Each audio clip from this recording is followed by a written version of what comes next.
Badan Perencanaan Daerah Kota Makassar menggelar kegiatan Focus Group Discussion atau FGD konvergensi stunting terkait manajemen data pencegahan penanganan stunting Kota Makassar bersama perangkat daerah lintas sektor pada Senin 21 November 2022 di salah satu hotel di Makassar. Kabid Sosial Budaya dan Pemerintahan Umum Nopriyadi mengatakan bahwa kegiatan ini merupakan rangkaian 8 aksi penanganan stunting dan ini merupakan aksi ke-6 yaitu manajemen data dengan SKPD terkait termasuk camat dan lurah yang menangani stunting di Kota Makassar. Nopriyadi juga mengatakan bahwa penanganan data masih terkendala koordinasi antara pihak yang berkepentingan mulai dari tingkat kelurahan, kecamatan, dan stakeholder terkait. Terkait dengan 8 aksi konvergensi stunting bisa berjalan maksimal di Kota Makassar, yang tentu hari ini adalah terkait dengan manajemen data.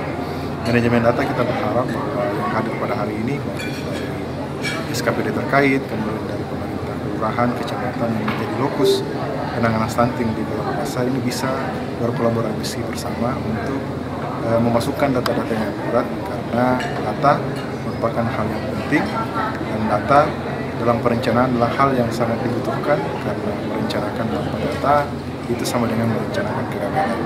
Ketua Tim Percepatan Penurunan Stunting Kota Makassar, Fatmawati Rusdi mengatakan bahwa sudah seharusnya para lurah mengetahui tupoksinya masing-masing dan segera berkoordinasi dengan instansi terkait laporan data di lapangan. Saya tegaskan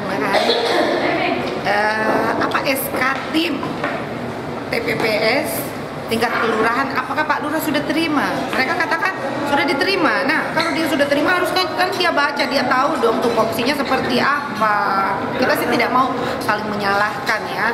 Tidak ada yang namanya ego sektoral, tapi kerja kolaborasi yang utama. Nah, ini FGD ini kan memang kita tegaskan seperti itu.